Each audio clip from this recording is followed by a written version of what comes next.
and Circle Under Berry has real roots in motion graphics. It's not a story with a narrative. It's not a story with characters. I almost wanted every page turn to feel like a place you had pressed pause on, like an animated short of some kind.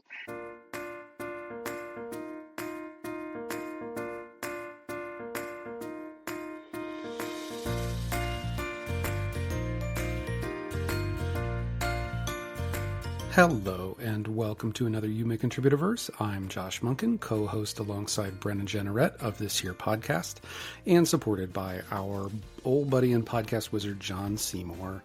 Today's guest is a real delight, and the reality is our guest has authored one of my favorite picture books. Carter Higgins is who we're talking to today, and you will find out over the course of this conversation what that picture book is that she has written that I am so fond of.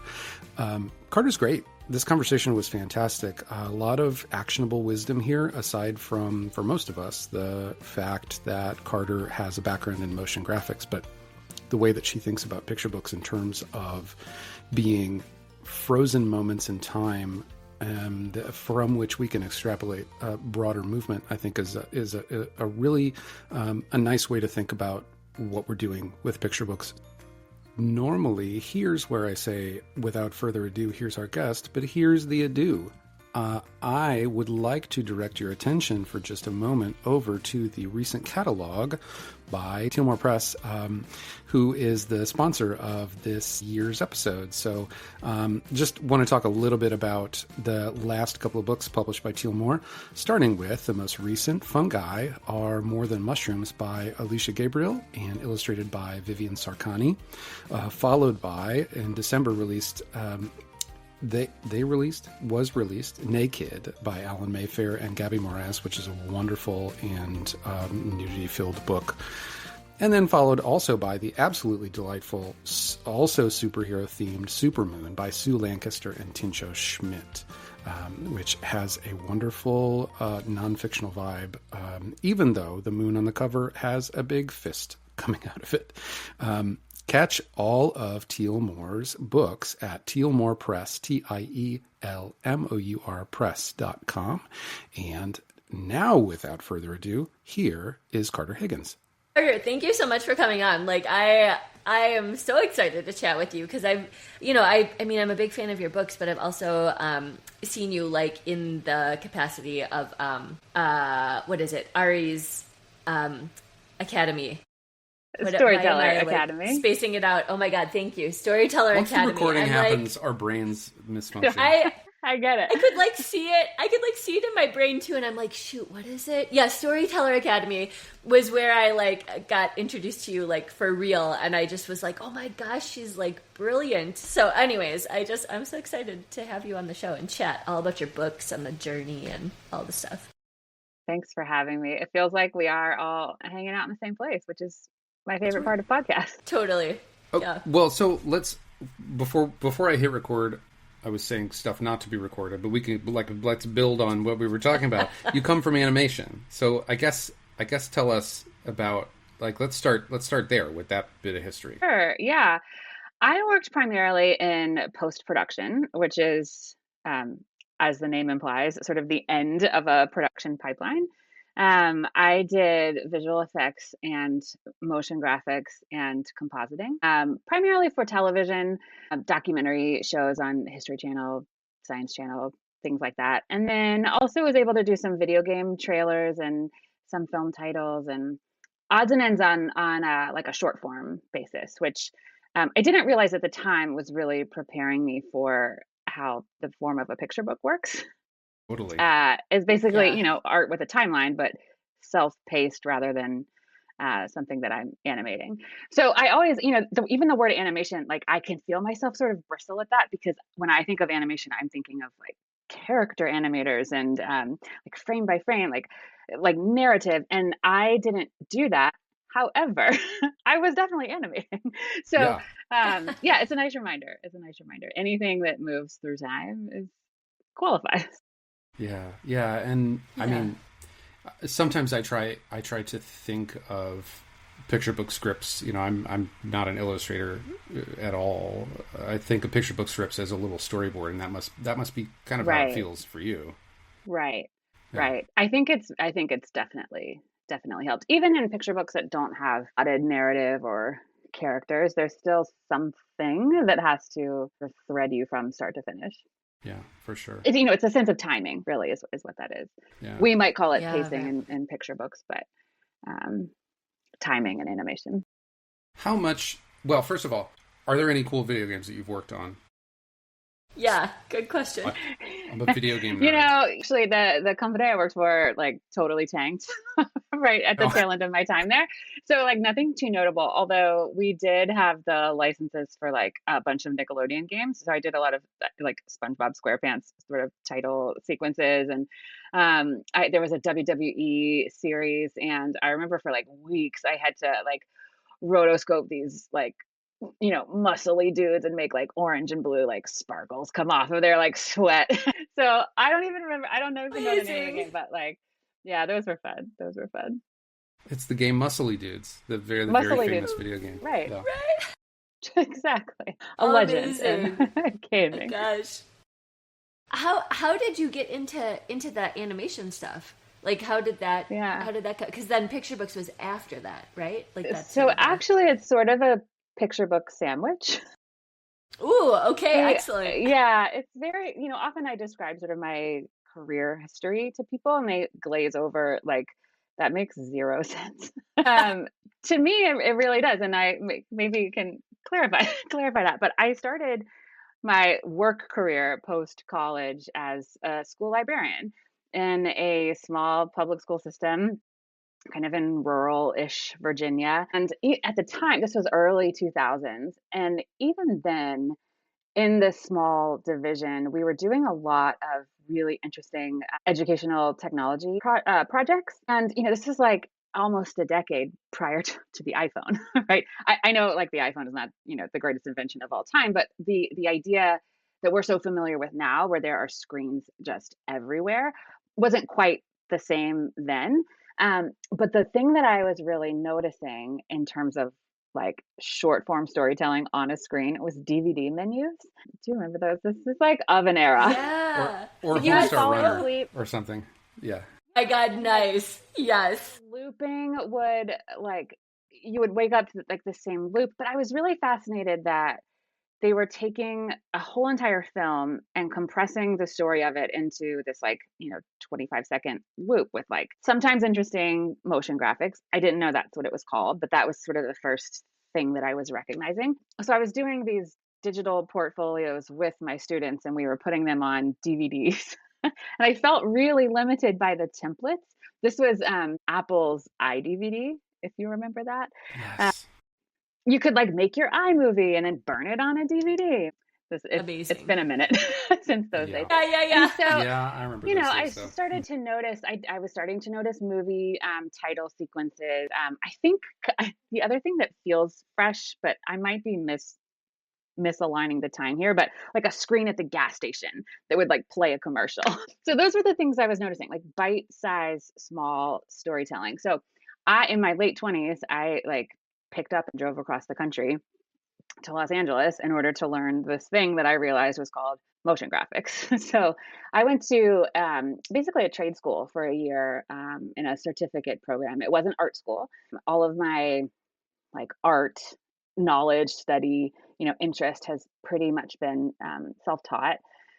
But I learned After Effects and like the tools that it was going to take to work in the industry. So I was a school librarian, then I was in Hollywood, and then I returned to being a school librarian for a little while. And somewhere along the way, like picture books happened. But the link for me is visual storytelling and short form visual storytelling in particular. So it makes sense to me. So what you took kind of a like an early career break to go study this. I mean, to traipse. You were in Las Vegas, and I presume that's kind of home base for you. I mean, so it's not that far to go to Yeah. Los Angeles, but Yeah, we moved that's to Las significant Vegas in the dedication. pandemic, but Okay. spent a significant amount of time in Los Yeah. Angeles. Yeah. We were one of those. Yeah, but that, I mean, to dedicate a year to going to trade school just to sort of investigate and unlock this skill set, it really, the DVD, you either must have been really frustrated with the limitations of the DVD menu software, or it really was your interest. I must expand on this. Yeah. Right. I think of it now, and I'm wondering where I got the guts to do something like that. I don't think of myself as a particularly, gutsy, brave, daring person, and I just did it. I'm trying to like recapture some of that like all the time, right? But maybe it was my younger self had some inhibition, or is that the word? Inhibitions that my older self has forgotten. Uninhibitions, yeah. Yeah. Writer. We can't That's always so. think of the right words. So where did the picture book sandwich come in? Like, where did you segue into doing picture books? Yeah, so when I think of picture book sandwich, I think of bookending my motion graphics career as a school librarian. And when I was working in like motion graphics and compositing, like I had a day job where they were paying me to be an artist. Like that's something a lot of people are aspiring to at any given time, and I was doing that. But it did not occur to me that I could take what I knew about art and design and create a book as an illustrator, because my brain was telling me picture books have illustrations that are character driven and like sequential art that has to be the same from page to page. And I was doing a lot of stylistic graphics and typography, like text design, or I was working to like a brand specifics. So I wish I could tell myself otherwise now, but at the time I didn't think it was that creative because I was just sort of following a set of rules. And I realize now, like, no, it was just constant creative problem solving within very specific limitations. It wasn't necessarily my ideas, but I had all of the puzzle pieces there. So when I got into books, I started writing primarily, and it was, gosh, 12 or 13 years before I tried my hand at something that I illustrated on my own. And I wish I hadn't waited that long, to be honest. Which, just to call it out for the recording, was Circle Under Berry was your first self-illustrated book. That's right. Yeah. And Circle Under Berry has real roots in motion graphics. It's not a story with a narrative. It's not a story with characters. I almost wanted every page turn to feel like a place you had pressed pause on, like an animated short of some kind. So again, not the like character animation like sense of moving through time, but very similar, just with shapes instead of characters. So where did that like concept, or that like story, I guess, for lack of a better term, but it's concept book, where did that come from? Like, because I love what you're saying about like pressing pause, and it very much, like, I'm thinking back to that book and it very much does feel like that.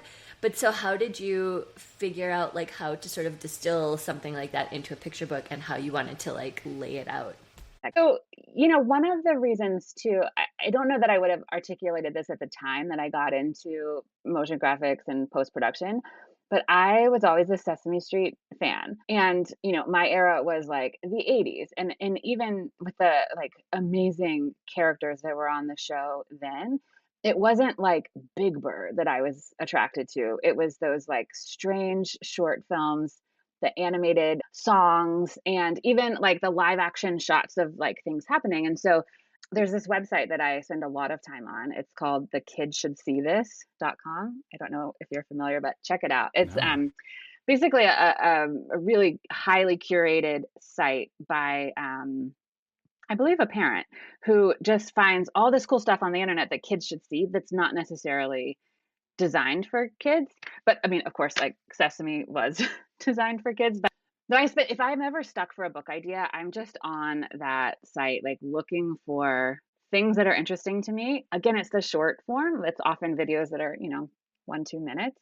And so I saw this video on that site that I remembered from Sesame Street that I couldn't have, if you had stopped me on the street and asked me to list like my top 5 short films from Sesame Street, I wouldn't have recalled this one. But seeing it was an immediate spark to remembering it. But it's like like red and blue striped balls that are flying around a track. Like, I don't know what the mechanics are called. Like, I am no engineer, but they're like sort of slingshotted, like pinball style, and they just sort of go through this track and they flip flags and things. And I was captivated. And here I am, like this middle-aged woman who's like watching Sesame Street clips and just like in awe in the same way that I was, as a kid. And I thought, okay, like there's something about that could be a book, because again, the time thing, like how do we make that idea, like it's so slippery, but like how do I do that in a book? And it was an exciting idea to land on, one, because it was surprising to me. I rarely sit down at my desk and I'm like, okay, brain, what story are you Let's telling today? unlock Like, this. Yeah. yeah, like Right. that does not work for me. And so it felt like a backdoor into something that was like a really great spark. So I got out post-it notes and I started drawing like circles, and I was sort of arranging them into like stacks almost, which wasn't necessarily in the video. It just helped me rethink ways to arrange things.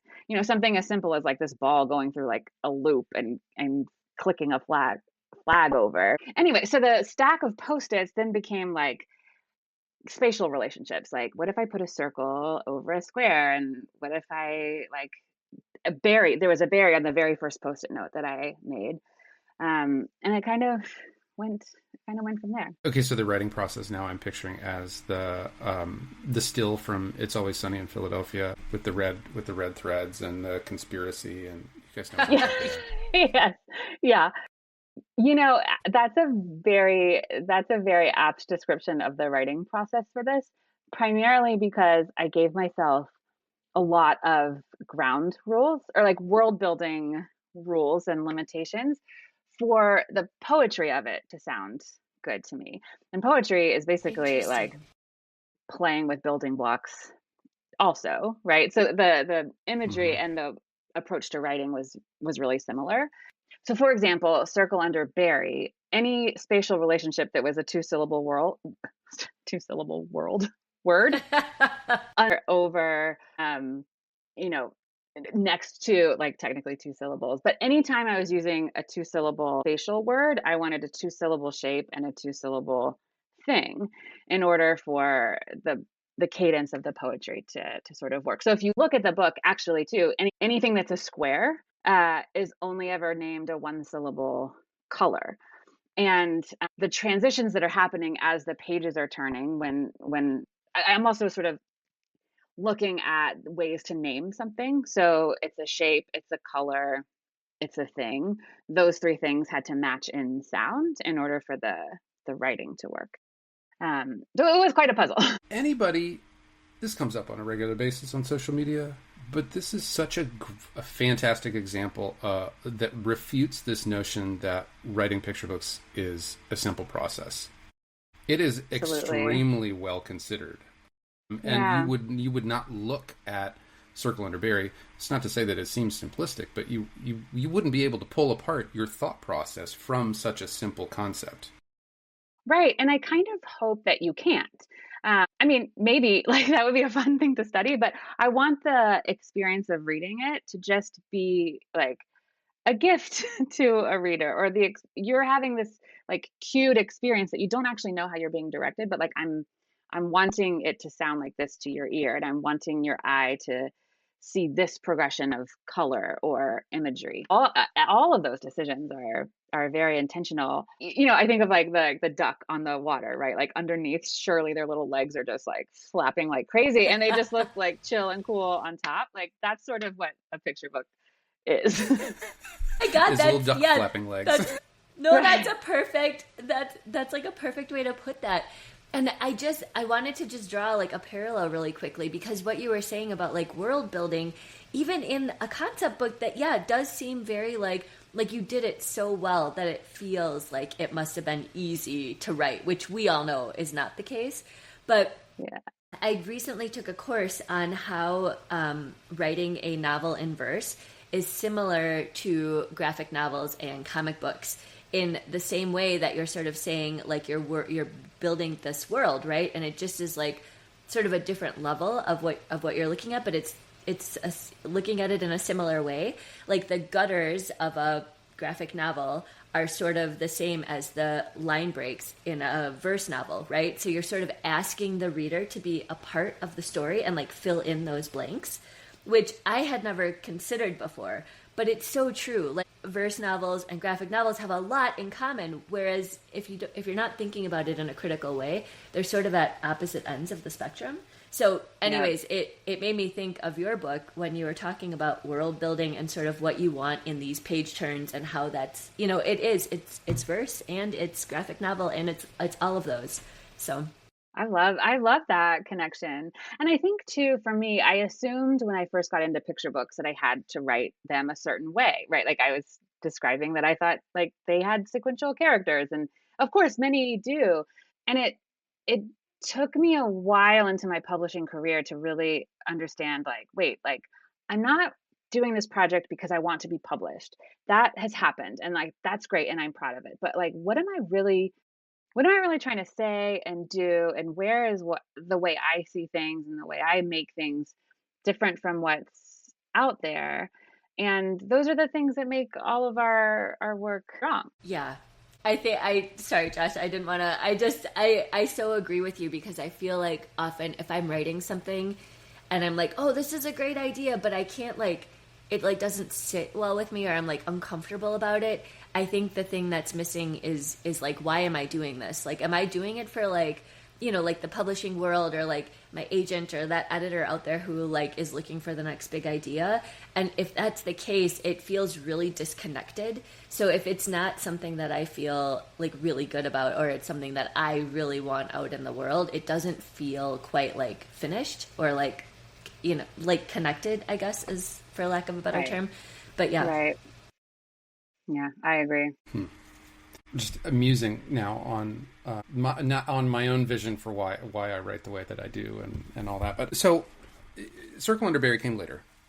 How did you make the transition to begin with into the industry? I mean, you mentioned navigating what at least you perceived as the constraints or the patterns that you should follow as a writer in the picture book arena, but how did it all get started for you to begin with? Yeah, it started on lunch breaks when I was working a pretty long-term compositing job, and I was staring at a screen, and I was, other than those like SpongeBob games, like I actually, and I did some movie titles for Shrek. But other than a couple projects, I rarely worked on children's properties. I know that was fun. Yeah. And so I would spend like, hours a day, like making a comet hit the earth and what would Los Angeles look like if, all the lights cut out, like that kind of show, which was like great. But when I took a lunch break, I was like, what can I do that's like totally different? And so I was writing. I just was writing stories. And that is something that like many of us, I think, have done. Like we did that as an enjoyable activity as a child and have forgotten. I'm saying we because I don't want to feel alone. And that, Yeah, totally. No, so like totally. writing on my lunch break, sometimes I'd go to my car or the Starbucks on the corner. And my first published book was a middle grade novel, which I've never done again, actually. I think that's a good example of like, what can I write to get published? And then if I really am honest with myself, like, I don't think I liked writing a middle grade novel and it didn't particularly do very well. And if I would read it now, I would, want to change a million things. But um, that's how I sort of got into publishing. How did that book come to be? It's fascinating that you wrote something that you now in retrospect wouldn't do again or would do completely differently. I think there was a difference. I really loved reading middle grade novels. And I read so many in both parts of my librarian career, because one of the many parts of a job for a school librarian is collection development. And so I was just always reading what I wanted to add to my collection. And, now like 10, 15 years later, like I can say like just because I liked to read it doesn't mean that's what I wanted to write, but I didn't quite have that mindset or understanding at the time. And yet like I wrote a book and it got published. Like that's cool.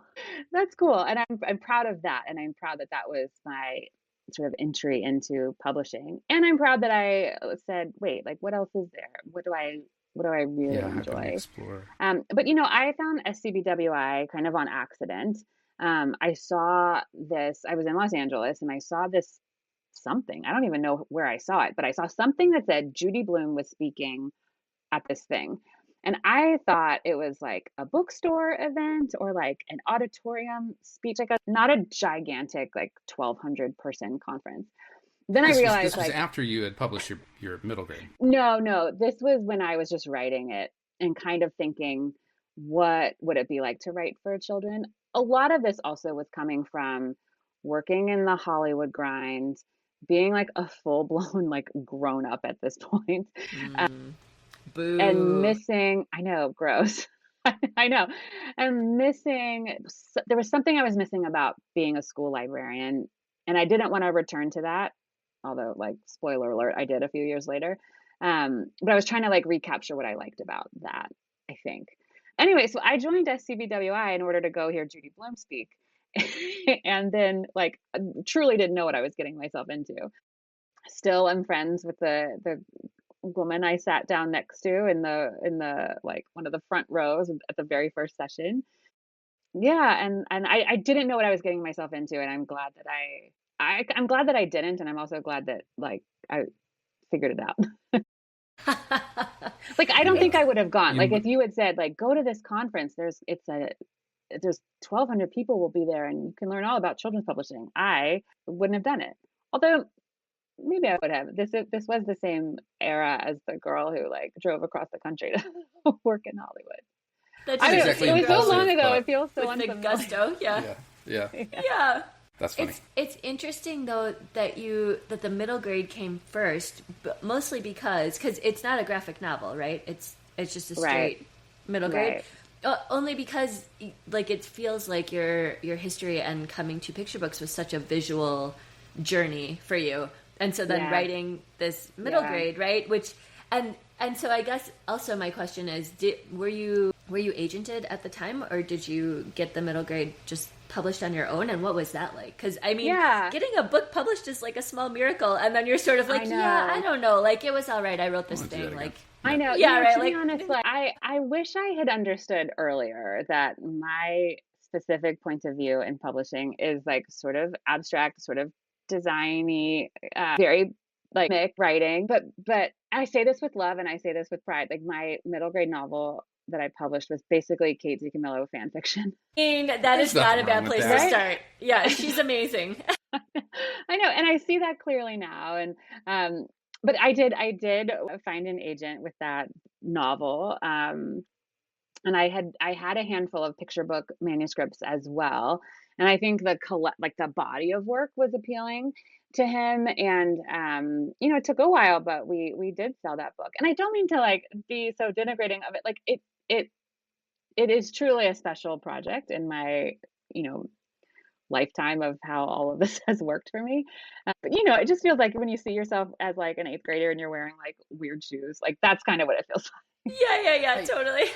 Yeah, I mean, before my current professional life and doing all this writing stuff, I was a freelance photographer, and I wouldn't do it again. Absolutely not. And I don't even think that I was a particularly skilled photographer. I thought maybe I could be at the time, but it's just one of those things where you just look and you just kind of go, I don't know. What was everybody else thinking hiring me also, but what was I thinking? Right, exactly. Oh. Okay. I have to ask about Bikes for Sale. Okay. Because Brennan and I... Josh A deep loves cut. this book. He loves this book. You have come feels to like it a several deep cut. times. Yeah. It's one of my favorite picture books, and I don't mean Thank you. mean to gush, but I do want to investigate it for its different structure, because it's something that I've tried in a manuscript that's very dear to me. This sort of like two different perspectives, combined perspective, meet cute kind of situation. So I wonder where that came from, and also before you answer, it's just now I'm thinking about your love for Sesame Street and the abstractness of Circle Underberry combined with things like, Treehouse and Valentine and Bikes for Sale, and what a visual smorgasbord and a format smorgasbord of different variety, mish that all together, and it does become, without the Muppets, of course, like a Sesame Street episode almost. Yeah, Zach Gohora was such a perfect match for that text. Like that is exactly what it feels like. Yeah, like a short. So I love Bikes for Sale too. Thank you for saying that. That book, at the time I had left Hollywood and I was still in Los Angeles, but I had returned to being a school librarian, so I had a summer off. And I was with my partner on Fire Island in New York, which is sort of in between Long Island and the ocean. So you have to take a ferry to arrive at which of the towns you're going to, and so there's no cars. So the only way to like really get around is bikes or walking or roller skates. So there's just bikes everywhere. They were just really on the brain. And I walked by a telephone pole one day that actually had a flyer that said bikes for sale. And the subtext on the flyer was like, found, refurbished, and restored. And it was like the tear off numbers. And I was like, whoa, what a great title for a book. And even that line about like refurbished, restored, like that, some very similar wording made it into the book because the title was like a giant blaring siren, like I have to write that, but that line of subtext was really what the story like started to be about for me.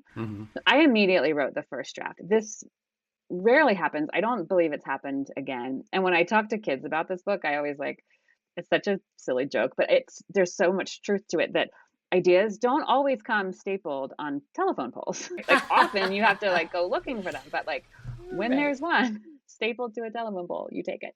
So I wrote the first draft like very quickly.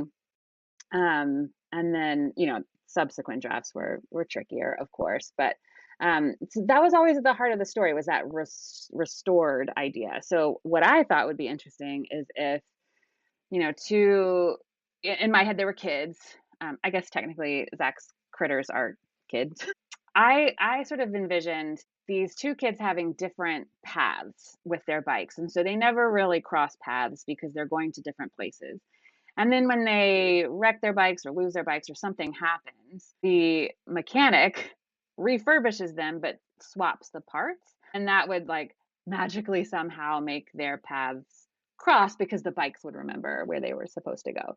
That was kind of what I wanted to capture. And like big spoiler for the story, but like no big deal. It's what it is. What Zach decided to do visually was have after the bikes had been like crashed and refixed up, the mechanic, whose name was Sid in the story, Sid created a tandem bike of all of the mishmash of parts. And so that's how the two friends in the story were able to meet each other, which is so much better than like my abstract brain trying to figure out how to write a story where like the bikes magically find their way to one another again. To evoke something as abstract as object memory in a picture book. Yeah, exactly. Totally. And so like that's what I was thinking. I'm like, that would be really hard to do. Yeah. So it's smart that he was like, I know, tandem bike, done. Totally. And it's a great page turn to read to kids. And the text is just very simply, they had never ridden this way before, which I believe was still the original text, but I thought of this way as the actual route. And he did this fantastic visual of like in this manner that just is so perfect for a picture book. So I love that book. Was it only through the illustrations that came out? Mm-hmm. Yep. That is such a, that underlines, what we say all the time about like, shout out to your illustrator. Like they're so important, like leave room for them to like do their thing. Right. Because this isn't something you even put in an art note. He just was like, okay, this is how I'm reading this. And I know how to like make that happen in a visual way that like, you wouldn't have thought of otherwise. Like that, that's amazing. And yeah, those illustrations, like Zach did an amazing job. I love his stuff. So anyways. Yeah. Zach come on the podcast so we can talk about who peed my pants, but that's a separate, My God, yeah, right? Please. Great one. A great one. Wow. So I just want to backtrack just a little bit. So when you got your agent for the middle grade and then he had seen the picture book, the body of picture book work also, did you guys go out with any of those, and were any of those like Circle Underberry or Bikes for Sale? Or Yeah, great question. I had a handful of picture books, and we sent one out to like resounding no thank you. And I I just sort of started fresh. I think it's I don't know how typical this experience is, but every picture book that I have written and sold, and obviously at this point there's like a long span of time for that to have happened, but none of them were ones that I connected with him on in the first place. And so when I talk to writers who are at the early stages of their careers, I love to just encourage them to not hold so tightly to any one specific story. They might work perfectly fine to connect you with your advocate in this industry who can help you strategize a career and help you determine the type of artist you're going to be and the body of work you're going to make. But it might be that the body of work that you present this person like doesn't go anywhere, but that's okay because you will get stronger, get better, develop yourself more. And I'm saying this to myself, actually, like, don't hold things too tightly because they might not go anywhere, but they might make you a better writer. And I'm actually like in the process now of trying to like reboot something that's been in the drawer for a long time that I'm like holding on to really tightly because it works so badly. Yeah, other than the novel the thing that he saw before we started work together became a picture book. That's fascinating. And I want to unpack that. These are things that your agent had seen. And obviously the negotiation that you're having in the business relationship that you have with your agent is, we think this can sell. It's interesting to move through a more mature version of that relationship where you're able to say, this attracted me. That strengthens our relationship, but it's not finding a commercial home. We can shelve that and continue to move forward. It's just there's not a question there. It's just it's kind of a fascinating negotiation and evolution and example of how your relationship can sort of grow. Yeah. I think he was able to take a chance on someone that he had high hopes for to develop. I don't know how consistent my work is from book to book, but I think there is some thread to it. Yeah, I mean, surely he took a chance on me as much as I did too. I think it sort of speaks in a sort of roundabout way to imposter syndrome, because I feel like, for me anyways, like as soon as I send something out and it gets any kind of like feedback from like that next level, right, I'm sort of like, oh, I disappointed my agent, or I disappointed like my critique group or whoever. If you get like this bite and then it goes nowhere, it's sort of like, shoot, like they thought I was something that I'm not, but that's not exactly true. It's like, no, part of you writing self is like in all of these pieces, and it just has to resonate in the right way at the right time with these different levels of people, right? And so it's not such an emotional thing that you have to tie it to, even though I personally do. Like when you said that, I immediately thought, like, oh yeah, like none of the stuff I gave you on the first round is like doing anything. Like, oh my gosh, why did you sign me? Like this isn't, right? Yeah, exactly. Like this isn't going anywhere. But you're right. Like you keep working and you keep pushing, and like, one of like 15 will sell, and like that's the thing,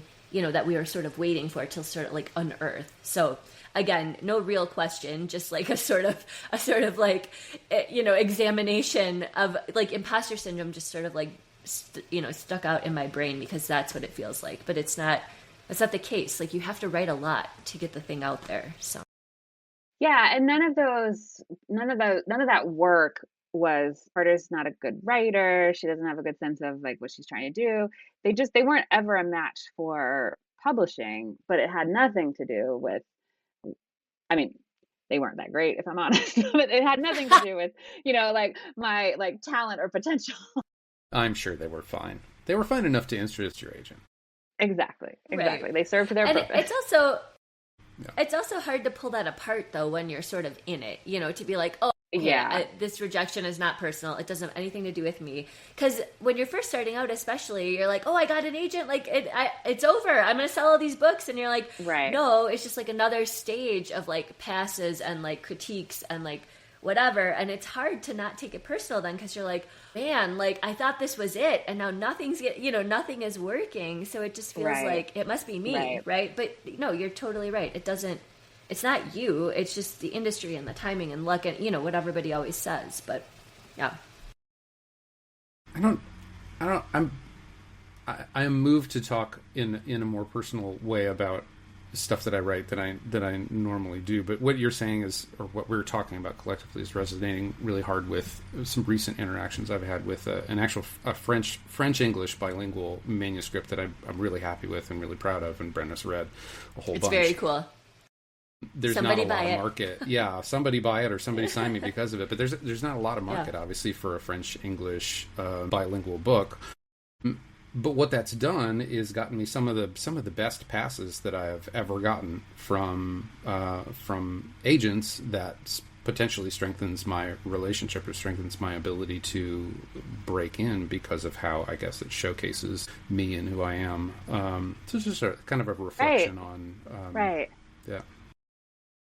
Yeah, I think that tracks too. At the time, I was writing a blog called Design of the Picture Book, and I think I was at the time doing something that nobody else was really doing. I was looking at graphic design principles and how they showed up in picture books, not necessarily in the illustration, sometimes in compositions or like the production of the book as a whole. And I did that because those were two of like my interests, and I didn't know like blogging back in the day. Like, is anyone reading it? Who knows? Right. So I think it was that he was able to tell that I had sort of a lens that was maybe unfamiliar to not everyone in publishing, but maybe his list at the time or something. And I think that helped. Now, do you have to have like a blog or a platform or all of those things?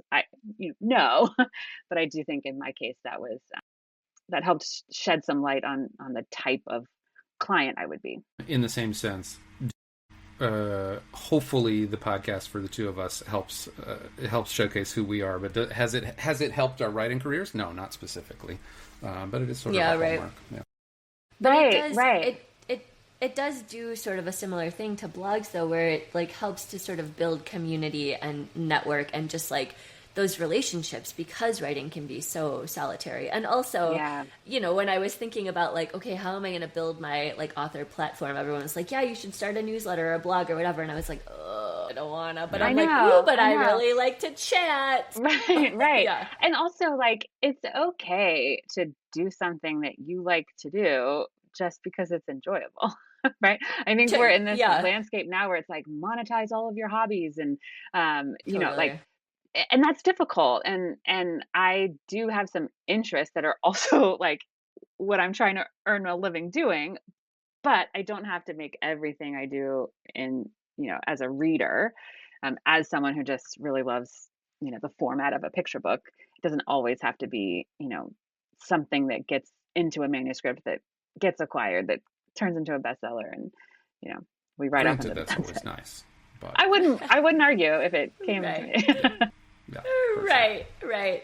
No, I mean the podcast too. Like I feel like we both genuinely enjoy like chatting with people in the Kidlit community, and it just feels easy. And then sharing it, with other people is potentially getting more information out there, which is kind of the whole point. So it's like an easy thing to do, which I think is why it has been so sustainable and like easy to make happen for as long as it has been. I love that. Hey everybody, a little bit late in the episode for a mid-ep break. It's more like a late-ep break, but like in publishing, sometimes you wait around longer than you expect to get the good stuff. So here are our 3 reviews for this week, starting with Brenna's. Brenna's review for this week is for TUMBLEBABY by Adam Rex and Audrey Helen Weber. Rex hits those familiar notes of both extremely weird and extremely relatable, which is something that we aspire to on this podcast. TUMBLEBABY follows an infant who simply tumbles out of his crib, out of the house, and through many wild adventures involving no-good scoundrels, famous millionaires, and the Olympics. But when TUMBLEBABY finally tumbles home, parents and kids alike will feel the heartfelt homecoming for the baby with the big adventurous life. Is it a metaphor, just a strange story, or a fever dream? Regardless, this book will leave a unique and lasting impression. Again, as we aspire to on this podcast, and is almost universally achieved by Adam Rex Books. Moving on to John's review for the week. John's review this week is for MUNCHPIE Morgan by Mary Lorenz and illustrated by Kenneth Anderson. The story is a playful spin on wordplay that's all about food. The bold, colorful artwork adds to the fun, making this a giggle-filled read aloud. Get your hands of banana and open your ears of corn. It's a foodie goodie, which makes a lot more sense and looks a lot more alliterative when written down in John's review than it does when said aloud. Foodie goodie. John gives this 5 heads of lettuce out of 5. And finally, my review for this week is For Every Second. Not the measure of time, but the book. My kids, probably like a lot of kids, have both gone through fact phases. Just lay the metrics and information on them and let the scale of life as we know it wash over them. Every Second by Bruno Gibert. I'm going to use my best French pronunciation there. Bruno Gibert, Gibert, tickles that fancy quite nicely. Its simple and relatable design go nicely with this week's guest in Carter Higgins, but more importantly, covers such a broad range of subjects and numbers, all of which happen in a second, that it's bound to pique curiosity. Very non-traditional in picture book terms, but that's what we need, right? Our eyes opened to the scale of what's possible. Those are our reviews for the week, and I would invite you to go on and review your own favorite author's favorite book. It does a lot for authors and their visibility and to get their books in the hands of other deserving people. And if you would like to support the podcast or maybe just leave us a review, as long as it's 5 stars, you may do so on your favorite podcatching app of choice and find out more stuff about the podcast, including all of our episodes, links to where you can get merch, and all the other associated things that you want to learn about us at verse.show or on our Linktree at linktree.com/verseshow. And now back to our conversation with Carter. Okay, there's one other. Before time gets away from us, I want to ask about something else. You have, I don't know what the term is for it, school visit representation. I don't know if you call that talent representation, but you have help with facilitating this aspect of your career. And I guess the connective tissue is, this. You make of your marketing as an author or picture book creator whatever you have the passion to do. And so the two questions are: do you as as someone with school librarian presenting to kids sort of credentials, do you find yourself passionate about that, or how do you think about managing that aspect of your career as a writer? Yeah, that's a great question. I love being with kids, in front of kids, reading with them. I hope as a visiting author, I'm bringing value that helps what teachers are already doing in their classroom. Part of that I just can't turn off because I taught for a decade. It's not a huge slice of my author business pie, if you want to, look at it that way. But I think it's essential to continue to remember like who's on the other side of these books. One thing as a librarian that is like I'm trying to recapture now that I'm not a librarian is watching kids fall in love with books is like the wildest thing to see happen. And they don't have to be my books, but the way kids are so immersed in what they love and like carry around books, hugging them, not returning them to the library just because they don't want to part with them yet. Like they're so wholeheartedly fans of what they love. And that's a really exciting audience to work for. So because I'm not, daily in a school anymore, I miss the fun part of that. I don't miss bus duty and faculty meetings. And so being able to get in schools and actually spend time with readers. Again, they don't have to leave my presentation wanting to read the Carter Higgins bookshelf. But you But might, like, as they file out back to their classrooms, keep an eye out for anybody that's like hugging on to, it's not a Valentine or something. Exactly. And I think it took me so long, even as a full-blown grown-up again, to understand that somebody had to write the books that are out there, like somebody, like as a reader, like that was kind of mind-blowing. Anyway, so I love to get into schools, and I do work with a booking agency, and I don't get that many organic invites. It's probably something I could manage on my own. However, having the support of somebody doing the emailing and the details and all of those administrative tasks that are draining, allow me to just show up with all the confidence in the world, because all the details are spectacularly managed by her team, and then I kind of get to do the fun part. So I've enjoyed that quite a bit, That's what I'm having that getting kind at. of support. Yeah, in the same sense that an agent handles the uncomfortable tasks of selling the books, a booking agent does that, but for putting you in the places where you want to showcase your Right. work and do the fun stuff. How did you? Sorry. Go ahead. No, you go ahead. That's fine. Jinx. How did you engage? Yeah, how did you engage in that relationship with the agency that Yeah, because so I work that's with not something that we talk about very often. Right. Yeah. Right. So I work with Sarah DeVore at How Now Booking, and she is a former classroom teacher who managed like the teaching side of school visits, and began her business.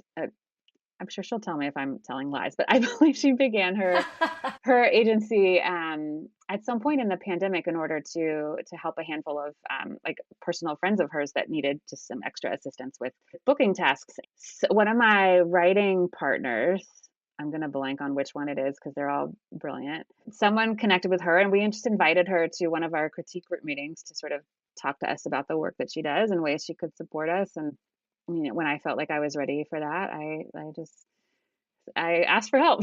So the main takeaway here, I'm going to say, is it was much easier to get a booking agent than a literary agent. Like, you just were like, I need some help, so let's do this. Yeah, I mean, that's probably like very similar. like yeah, I'm sure that's like space specific, and I think like we met her as she was building her client list, which was great for us, maybe not great for people looking currently. I don't know her opening status.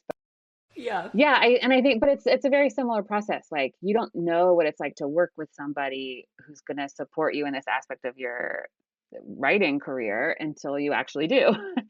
So, This is the first I've heard of a booking agent. So I don't know how common that is, but I will say, as somebody sort of starting out and looking at like, okay, what are the next steps? Like, I have a book out now. Doing school visits sounds super fun and amazing, but going about trying to coordinate all that is a very limiting factor for me, because I'm just like, oh, that's like a lot of work. Like, just a lot of email. Yeah, totally. So it gets shoved way to the bottom, to the point where I'm just sort of like, I don't know. If somebody comes to me and is like, oh, you're an author? Cool, I have this school. I'll be like, okay, great. But otherwise, I don't plan on investing a ton of energy, because it feels very draining. And like the percentage that you're actually going to get a school visit out of all of this work is so low that I'm like, right. I would rather just be writing. Yeah. Right. So I don't know. Booking agents sound great. I don't have it in front of me, so forgive me. You have a chapter book series as well. I do. Yeah. Yeah, and you've got a few of those out now. We've talked about the middle grade. We talked about the picture books, and that's the final transitional piece of the puzzle. So how did those come to be, and where did those fall in the sort of pantheon of Carter stuff? Yeah. So the chapter book series is called Audrey L and Audrey W. And it's about two girls in a second grade classroom who share the same name and therefore have to go by their last initial. That was like ripped from the headlines. If you work in a school, you've got often many kids with the same name. And I just found that kids dealt with the like injustice of that so differently. Some of them were just mortified that they just weren't who they were. some of them like loved that they were like special in that way. There were no other kids named Carter in my school. So I did not have that experience, but they did call me Carter Farter. So I had a little bit of like name anxiety in elementary school. And it's just like ripe for like drama. So yeah, it's just two books, and they're sort of an interesting category. And the librarian, I always wanted to. I realized what we did in hindsight. What we did was sort of thread the needle. They're a longer chapter book, still about a very young kid. So it's probably like twice as long as like your Ivy and Bean, three times as long as Dory Phantasmagoria, but the same sort of age character. So like, was that the most marketable decision? Probably not, but there was a very specific set of readers I thought would really benefit from having a longer, meatier, chunkier book with like a lot of interesting plot and stuff happening, while still being about a very young character. Yeah, those are fun to write. I think they're funny. Maybe also it's we talked about Bikes for Sale. I think Bikes for Sale and the second Audrey L and Audrey W are like my most underrated books. I think the second Audrey L and Audrey W is just the funniest thing I've ever read, and I wrote it. Like there's like a weird distance there where I am actually like a fan of that book. That's amazing. That's so magical. Well, if you want to complete your Bikes Carter Higgins sure, experience, like be an Audrey L and Audrey W. Truther. It's amazing. It's interesting that you made a conscious decision to age those chapter books up, because that is a gray area that you must have been exposed to, the lack of which you must have been exposed to as a librarian who manages a collection. There are those readers who are not served or no longer served by chapter books, but are not yet ready for the subject material of even like younger middle grade stuff. Yeah. But it's harder to market a book or sell a book to a segment that doesn't really exist. It's a slim yeah. But I always wanted something. I mean, I think like the story actually like probably came more organically than like, what do I hand to someone after they've read all the Ivy and Beans and want something longer? Like, but that's exactly who it's for. It wasn't that calculated. Right. Exactly. Right. Yeah. Right. Yeah. Right. Well, Carter, so we are getting up towards the hour, but I wanted to ask, do you have anything coming out that we can look for, or that we can sort of like, point our audience to? I do. I have a book that comes out in August of this year. It's called Round and Round the Year We Go. And it's published by Neil Porter Books. And it is a celebration of the months of the year. And also illustrated by me. Was really challenging to create. We're sort of in the like runway to the book's release right now, which is sometimes very like no biggie, chill. It is what it is, and sometimes kind of like fraught with like what will people think. So I'm feeling excited. I'm feeling excited for people to see it. It was probably the hardest book I've made, but I think I sort of jumped over like some confidence hill now that it's finished. That does not actually make a lot of sense, but go with it. Does this one feel more fraught since it's been the most complicated book? You mentioned Bob Shea and Zach O'Hara's book earlier, and I emailed Bob one day and I said, Bob, like, do you ever not like a book after you turn in all of the final art? And he said, I will quote him, not accurately, but something like yes, all of the time. I never like a book after I've turned it in. And what he helped me understand was that you've been so close to this project for so long, particularly both writing and illustrating one.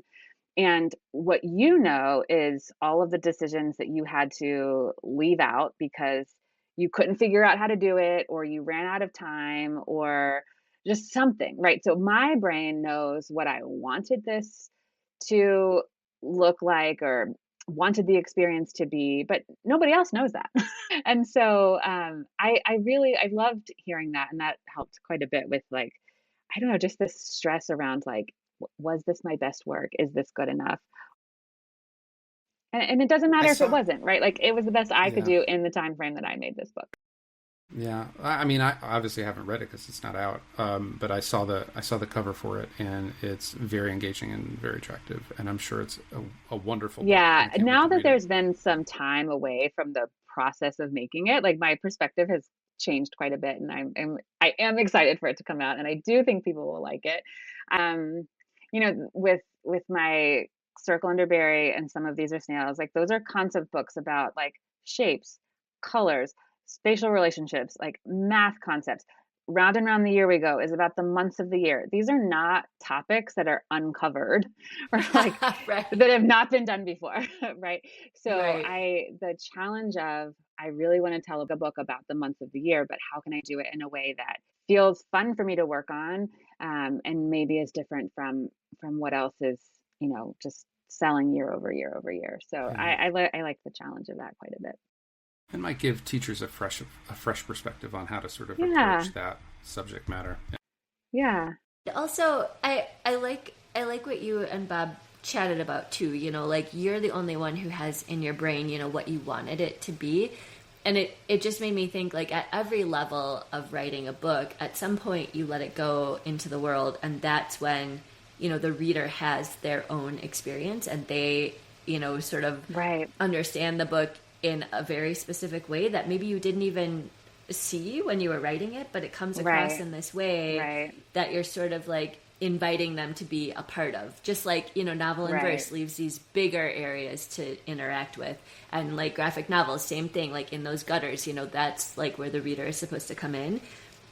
But with a picture book or a bigger work, it's like you're done with the whole thing and then you let it out, and then like that's, there's this blank space for the reader to sort of fill in and interpret however they right, want, which is a right, little like hard and unnerving to like let go of that control after you've been so close to it. But it's right. also sort of the magic of what picture books are and like why we do it. So it's interesting, on the other end, like how things are received and what people take away from your work that you didn't even see. It's like, Right. yeah. And this book has kids in it, illustrated human people. My prior books do not have that. And that's one of the biggest reasons that it was a stretch. And I think, this kind of goes back to what we were talking about earlier in my motion graphics work. Like, I obviously had like this limiting belief that like illustrating a picture book meant sequential art of a character. And I tried really hard to write the text of this book in a way that required like no human people, like just vignettes of the things that exist in each month. And I remember the point where I had done some sample illustrations and my editor was like, this book really needs kids, Carter. And I was like, Stop no. resisting. No, and she had acquired it at this point, so, like, it wasn't like, "Maybe you should try that and see what happens." It was like, "No, you're gonna need to put some kids in this book." And she said to me, and I was like, "I don't," had this, like, spiral moment, and I was like, I do shapes, I do circles." And she said, "Kids are just made up of circles, like, you'll figure it out." So, Amazing. I think Yeah. I'm bringing a lot of, like, this was so out of my comfort zone, and I'm proud of what we made. So yeah, hopefully the first of many, many more books with kids in them. Yeah, for sure. Awesome. One final point, not to belabor or extend too long, but it's interesting to know that your editor said, "Pump the brakes, illustrate something different than what you originally sold." Like you're engaged in a contractual business relationship, but it kind of took a left turn from how you had conceived of making this book, which Yeah. could have been, if you had taken a firm stance on, like, I don't illustrate kids, could have become problematic. Hmm. Right. I also have the benefit at this point with my editor. This was our ninth book together. We've made all kinds of different books, and I like the benefit of that long-standing relationship and the trust that she had in me to just figure it out. um, was really great. I don't know, if I was working with a brand new editor, like maybe they wouldn't have even acquired it without like proof of how I could figure out kids. Yeah, yeah, Her belief in me to deliver and to push myself as an artist and as a person and as a friend has been really just a dear part of my book career. Can you shout her out? Yes, Taylor Norman at Neil Porter Books. She is she acquired my very first picture book, Everything You Need for a Treehouse. Also, she can tell me if I'm lying, but I believe it was her first acquisition as an assistant editor at the time. We sort of, in a lot of ways, have kind of like grown up together over about 10 years now. So, wow, very sweet. Yeah. Well, we don't want to, monopolize any more of your time, but thank you so much for coming on. This has been like such a joy and such an insight into your whole process and just like all of, like the characters and the illustration and the animation. So thank you. Thanks for having me. It's so nice to talk with other picture book people. And just remember why we all do this. It's been such a joy.